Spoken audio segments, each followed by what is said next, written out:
영화 서울의 봄 속 배경에는 하나회라는 조직이 있었습니다. 이들은 어떻게 국내 최대 사조직이 될 수 있었을까요?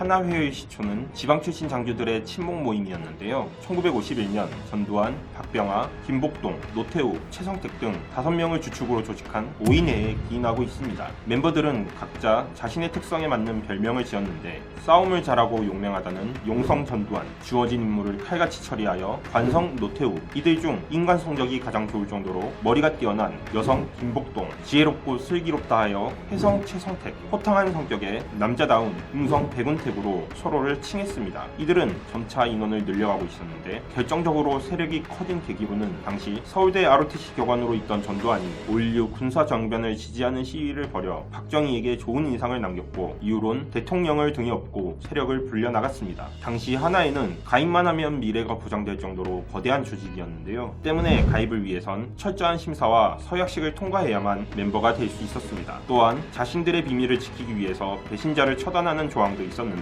이는 마치 마피아들이나 하는 보복의 성질을 띠고 있었습니다. 이런 식으로 탈퇴를 막고 새를 불려나가니 나중에는 300명이 넘는 거대 조직으로 성장했습니다. 하나회가 가진 또 다른 특징으로는 군은 원래 상관의 명령에 복종해야 하는데 그보다도 하나회의 명령을 우선시하는 그들만의 명령 체계를 강조했습니다. 또 주요 요직 대부분을 하나회 출신으로 채우며 승진 심사 때 선후배끼리 서로 밀어주고 당겨주며 군 내부를 장악해 하나의 거대 카르텔을 만들었습니다.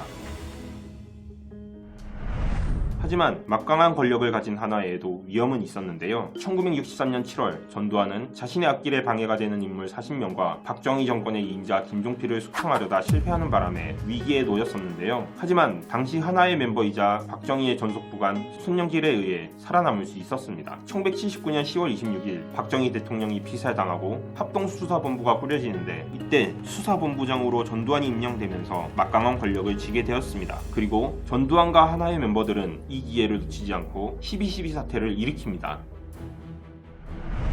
당시 전두환은 자신은 장기 집권한 이승만, 박정희와는 다른 차별화된 대통령임을 보여주기 위해서 7년 단임제를 선택했습니다. 그러나 이는 차기 대통령으로 자신의 후임 노태우를 세워 상황으로 군림하려는 속셈이 숨겨져 있었는데요. 그러나 대통령이 된 노태우는 곧바로 하나회에서 전두환계 인사들을 숙청하고 권력을 차지했는데요. 그로 인해 두 파벌로 나뉜 하나회는 큰 혼란에 빠졌고 국민들의 분노는 극에 달했습니다. 결국 1988년 4월 총선에서 국민들은 야당의 손을 들어주었고 1993년 제14대 대통령으로 김영삼이 당선되었는데요. 그 사이 불안감을 느낀 노태우는 다시 전두환계 하나회 인사들을 끌어들여 군부를 장악해 김영삼을 견제하려고 했습니다. 하지만 김영삼 대통령은 취임한 지 11일 만에 하나회를 정리하기 시작했습니다. 이 작업은 1년 2개월가량 걸렸고 1994년 4월이 되어서 하나회는 역사 속으로 사라지게 됩니다. 이처럼 수십 년간 군부를 장악하고 권력을 휘둘러온 집단치곤 초라한 결말입니다. 그러나 하나회가 그동안 저질러온 만행들은 우리나라 역사에 큰 상처로 지금까지도 남아 있습니다.